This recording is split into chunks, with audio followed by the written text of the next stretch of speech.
You are looking at Julian's pronunciation guide, where we look at how to pronounce better some of the most mispronounced words in the world, like this other curious word. But how do you say what you're looking for today?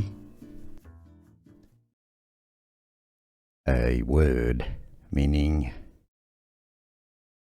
cake in German. So how do you say cake in German? That's a word that's also used and that exists in English. Kuchen is how it's pronounced in German. Kuchen. Kuchen. In English it's either said rather similarly Kuchen, Kuchen.